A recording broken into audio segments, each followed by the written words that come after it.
Irmãos e irmãs, a meditação para esta noite vem por intermédio do Evangelho de Mateus, capítulo 2, versículos 1 ao 12. Mateus, capítulo 2, versículos 1 ao 12. E o título da mensagem desta noite é: Os magos adoraram o Jesus menino. Os magos adoraram o Jesus menino. Então, deixe-me abrir no Evangelho de Mateus, capítulo 2. Se os irmãos e as irmãs quiserem acompanhar pela Bíblia, sintam-se à vontade de fazê-lo. E assim diz a palavra do Senhor, em nome do Pai, do Filho e do Espírito Santo. Jesus nasceu em Belém, na região da Judéia, no tempo do rei Herodes. Depois do seu nascimento, vieram uns sábios do Oriente a Jerusalém e perguntaram: onde está o rei dos judeus que acaba de nascer? É que nós vimos a sua estrela no Oriente e viemos adorá-lo. Quando Herodes teve conhecimento disto, ficou muito preocupado, e como ele, todos os moradores de Jerusalém. Mandou reunir todos os chefes dos sacerdotes e os doutores da lei e perguntou-lhes: onde é que há de nascer o Messias? Eles responderam: em Belém da Judéia, conforme o que o poeta escreveu. Assim disse o profeta: Tu, ó Belém, terra de Judá, não és de modo nenhum a menor entre as terras principais da Judéia, porque de ti é que há de vir um chefe que será o pastor do meu povo de Israel. Então Herodes chamou à parte os sábios e perguntou-lhes quando é que exatamente a estrela lhes tinha aparecido. Depois mandou-os a Belém com esta recomendação: vão e informem-me cuidadosamente acerca do menino, e quando o encontraram, venham me dizer para eu ir também adorá-lo. Depois de ouvirem o rei, os sábios partiram. Nisso, repararam que a estrela que tinha observado no Oriente ia adiante deles, até que parou por cima do lugar onde se encontrava o menino. Ao verem a estrela, sentiram uma alegria enorme. Quando entraram na casa, viram o menino com Maria, sua mãe, e inclinaram-se para o adorarem. Depois apresentaram o que trazia para lhe oferecer: ouro, incenso e mirra. Então Deus avisou-os por meio de um sonho, para não voltarem a encontrar-se com Herodes. E eles partiram para a sua terra por outro caminho. Palavra do Senhor. Que história linda, a história do nascimento do Senhor. Nós temos visto um filme a cada domingo, como parte da escola dominical, em que este filme, de pedacinho em pedacinho, nós vemos todas as dificuldades, todas as barreiras que se apresentaram para que aquilo que era o plano de Deus não acontecesse. Mas o plano de Deus não pode ser mudado. O plano de Deus, ele vai acontecer, queiram os homens ou não queiram. Então isso aí é o que mostra a história como um todo. E a história do Natal revela pessoas com atitudes muito diferentes umas das outras. Se nós observamos a atitude de Maria, quando ela recebeu a comunicação do anjo. Se nós verificamos a atitude de José, quando ele também recebeu a notícia por intermédio do anjo do Senhor, o que acontece? Nós vamos ver que a atitude de cada uma dessas pessoas era muito diferente em relação às demais. Mas hoje é a primeira parte dessa mensagem que se completará amanhã. Hoje eu vou falar especificamente dos sábios. São chamados de magos, mas na verdade de magia eles não têm nada. Eles eram sábios, segundo dizem algumas versões acuradas da Bíblia. Então, o que aconteceu? Aqueles magos ou sábios, eles vieram de muito longe. Eles vieram do Oriente até Belém com um único e exclusivo propósito de adorar o Messias, o Rei dos Judeus. E aí vai uma reflexão importante. Número 1, eles não eram judeus certamente. Eles eram pagãos. Eu estava verificando as bibliografias e os comentários a respeito da Bíblia. Não tem em lugar nenhum nenhuma afirmação de que eles fossem judeus para que justificasse a vinda deles para honrar e adorar o Rei dos Judeus. Como é que isso se verifica? Como é que isso se passa? O plano de Deus para a humanidade, o plano de Deus para cada um de nós, ele se cumpre independente do conhecimento ou da falta de conhecimento das pessoas. Eles eram pessoas muito preparadas, mas eles poderiam certamente entender muito bem de astrologia, porque eles acompanhavam o movimento, né, das estações e o movimento das estrelas, mas o que acontece na prática é que eles eram pagãos. Ainda sendo pagãos, eles, de alguma maneira, Deus colocou no coração deles aquilo que eles deveriam fazer.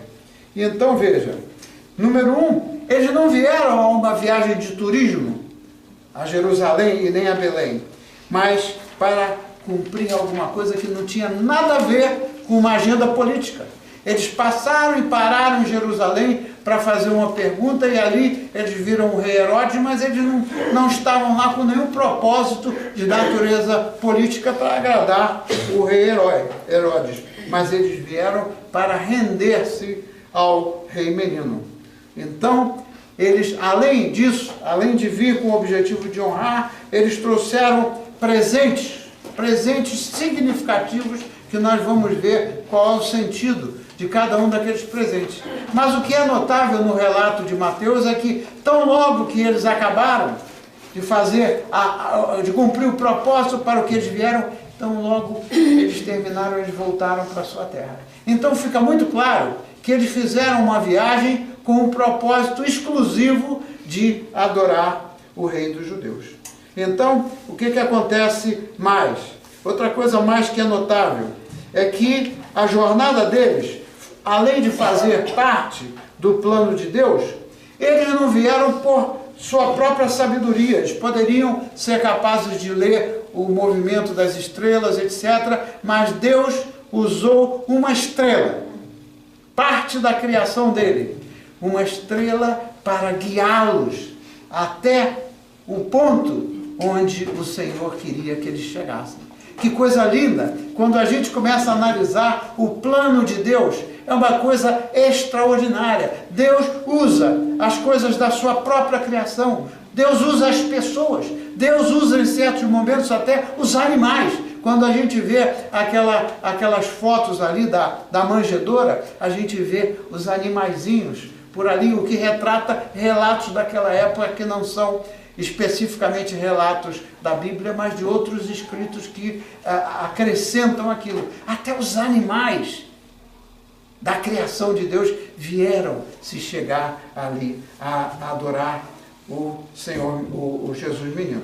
Então, um outro aspecto é que aqueles magos, eles eram pessoas importantes. Eles não eram qualquer pessoa lá do Oriente, eles eram pessoas muito bem preparadas e pessoas importantes, mas eles não assumiram uma atitude arrogante. Imagina, pessoas importantes, que lindo, vieram para se ajoelhar e render a sua vida, render aquela adoração ao Rei Jesus. Muito importante. Quantas vezes a gente fica triste de ver que uma das coisas que está faltando no nosso mundo é a humildade. O que mais se vê é a arrogância, mas o Senhor levanta pessoas, quando quer que Ele queira, pessoas para mostrarem a humildade. Jesus nasceu, não foi num lugar sofisticado. Quando a gente viu aquele filme, a gente notou que eles bateram de porta em porta, mas ninguém sequer abriu a porta para dar a Maria um lugar onde ela pudesse dar a luz ao menino Jesus de uma maneira mais confortável. Mas tudo aquilo fazia parte do plano, porque a manjedoura o ambiente ali só estavam as pessoas que tinham um propósito específico e um propósito correto. Vejam, os pastores daquela região, segundo os relatos da Bíblia, eles foram lá para adorar Jesus Cristo. Os pastores de ovelhas daquela região. Então, as pessoas que ali foram pessoas humildes, ou com atitude de humildade para honrar o rei que nasceu naquele ambiente humilde, naquele estábulo. Mas embora nascendo naquele estábulo, ele veio cheio de esplendor. O nascimento do Senhor foi rodeado de grande esplendor. Que coisa linda! O esplendor se fazendo presente, o esplendor de Deus se fazendo presente no meio daquelas pessoas ali. Todas as vezes que a gente adora o Senhor em espírito e em verdade, não é? A possibilidade da glória do Senhor se manifestar é real. O Senhor está escrito, o Senhor se manifesta no meio dos louvores. Então, quando a gente vem adorar com o propósito e com o coração, no sentido certo da adoração, aquilo dali é uma grande oportunidade que a gente tem de sentir a presença do Senhor, porque a glória de Deus se manifesta naquelas circunstâncias. Então, a glória dele, o esplendor ali foi manifestado. Mas não só os pastores das ovelhas, não só aqueles magos ou alguém que eventualmente ali chegou, mas o que foi mais lindo, e que toca o coração da gente, quando a gente canta, quando esse grupo canta, quando a igreja canta louvores ao Senhor, é como que a gente está ouvindo os anjos cantar. E foi o que aconteceu ali. Os anjos do céu, eles vieram, exércitos de anjos vieram para adorar ao Senhor. E o que eles cantaram? Qual foi o cântico? Qual foi a sinfonia celestial que eles cantaram? Glória a Deus no mais alto dos céus, e mais o quê? E paz na terra aos homens de boa vontade, ou aos homens a quem Ele ama. Então, a glória de Deus resplandeceu naquele momento. A glória de Deus pode e resplandece na nossa vida todas as vezes que nós reconhecemos quem é Jesus Cristo na nossa vida, na vida da igreja. E quando a gente tem a oportunidade, todas as vezes, de vir aqui a adorar o Senhor, ouvir a palavra de Deus e estar com o propósito, alinhado com os propósitos de Deus, já que nós fomos criados para adorá-lo, todas essas vezes a gente sente grande alegria no nosso coração, porque ali está escrito que eles, quando saíram para voltar, estavam cheios de alegria. E mais uma coisa que aconteceu ali, interessante, não está nesse específico evangelho, mas está no outro, que diz o seguinte, que eles saíram cheios de alegria e muitas pessoas tomaram conhecimento daquele grande evento que aconteceu. Um evento tão grande que separou a história da humanidade em duas eras diferentes. A era do Velho Testamento e a era do Novo Testamento. Foi o maior acontecimento da história e nós temos o privilégio de estar aqui hoje relembrando isso que aconteceu e honrando e adorando ao Senhor Jesus. Nós aqui viemos para adorar. Então, vamos repetir juntos, antes que se termine esta mensagem. Vamos repetir aquelas palavras que eles falaram. Sigam a mim, por favor. Glória a Deus no mais alto dos céus, e paz na terra aos homens por Ele amados. Amém? Amém? Palavra do Senhor para nós. E agora eu queria convidar a irmã que vai trazer, a irmã Madalena, que vai trazer aquela canção. Tá bem? Seja bem-vinda. E depois nós vamos responder com alegria e depois toda a congregação, depois da oração pastoral, toda a congregação vai ter a oportunidade de cantar Noite de Paz. Então, irmã, chega assim mais para cá, ou então vai a algum microfone, de maneira que eu alinhe a máquina ali para gravar a irmã cantando. Fique à vontade.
Aleluia, amém.